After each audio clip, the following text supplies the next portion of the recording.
Chapter 24 Farmy waits at Toplesson.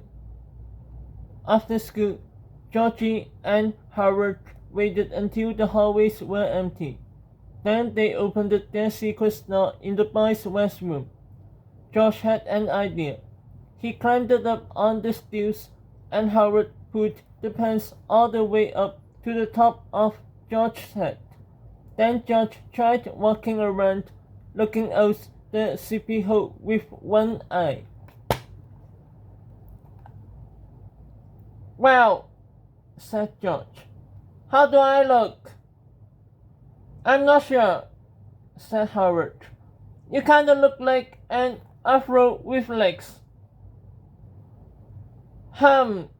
Said George as he peeked at himself in the bathroom mirror. "I think I'm going to need a haircut." George's idea would have to wait until tomorrow.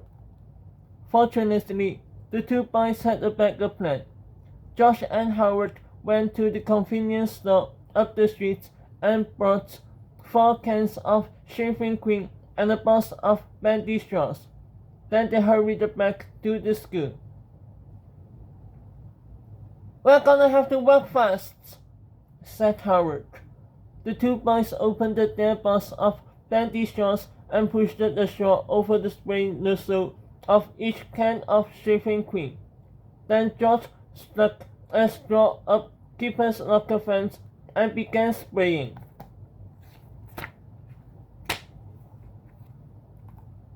Howard took another can, stuck the straw up the fence of Lukey's locker, and started squirting. After a few minutes, George and Howard's cans were empty. They then took 2 more cans and did the same thing to Bugs and Finsting's lockers. George and Howard hid the empty shaving cream cans in their secret restroom store. Then they went out the back door of the school toward the football field, screaming their heads off. The cheerleaders, who were just finishing their practice, saw George and Howard waddling around like lunatics. "What's wrong, little boys?" asked one of the cheerleaders. Well, we just saw the ghost," cried George. Well, yeah," cried Howard. "He was in the hallway over by the lockers." The cheerleaders were frightened. "What did he look like?" they asked. "He was invisible," cried George.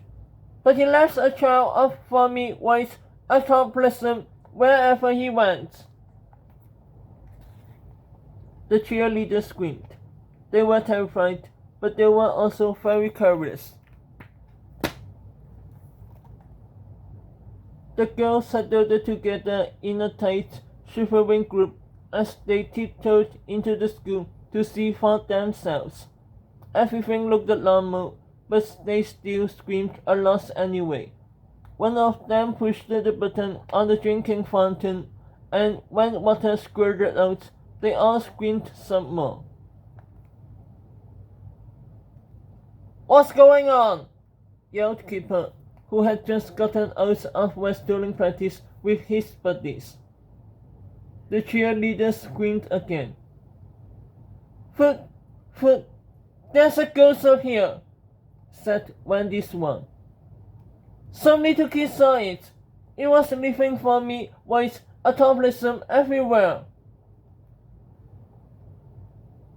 "That's crazy," Keeper yelled. "Ghosts aren't for real." He and his buddies laughed arrogantly as they unlocked their lockers and opened the doors. Suddenly, 4 giant waves of foamy white shaving cream splashed out into the hallway. "Foamy white ectoplasm!" yelled the cheerleaders. They screamed and ran for their lives. "Ectoplasm!" cried Bug. "I've heard of that. That's ghost juice." I got ghost juice on my pants, Lucky wailed as he burst into tears.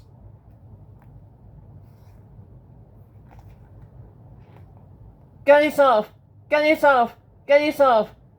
Screamed Finstein as he jumped around frantically, sweating at the shaving cream that covered his legs. I hate ghosts!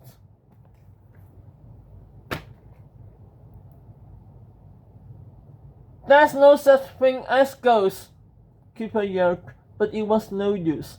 Lucky, Buck, and Finstein slammed their lockers and screamed in horror as they slipped and slid in the foamy white autoplasm. The three petrified pests tumbled down the stairs, tripping and pushing and elbowing each other as they struggled to glide out the front door. Kipper was at his wit's end. He plopped down on the floor in the middle of the hallway and curled up into a shivering ball. Uncle Benny! He wailed. As usual, Mr. Crab came running down the hallway. Boom, boom, boom, boom, boom. What's wrong? What's wrong?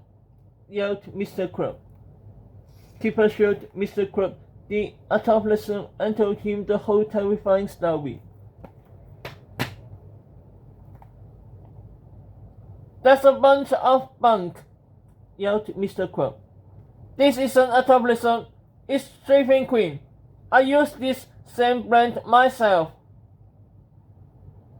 Shaving cream? Said Kipper. But how did it get inside our lockers? Well, somebody probably sprayed it through those fans on the door, Mr. Crab said. It's the oldest trick in the book.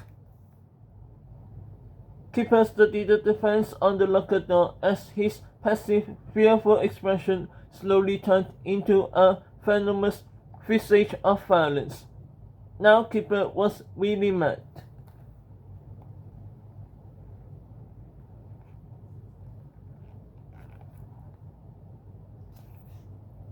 Chapter 25, Thursday afternoon. That afternoon at Howard's house, George and Howard wrote and illustrated a brand new comic book. When they were done, they scanned each page and printed out 4 copies on Howard's printer.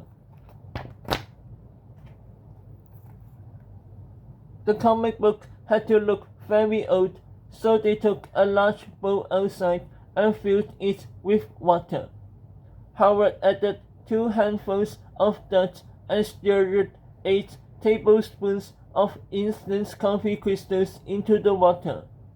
George carefully tore the edges of each page, then crumpled them all up into little balls and soaked them in the giant bowl of filthy water. Once each page was completely soaked, the 2 friends carefully clipped them up in the garbage so they could dry overnight.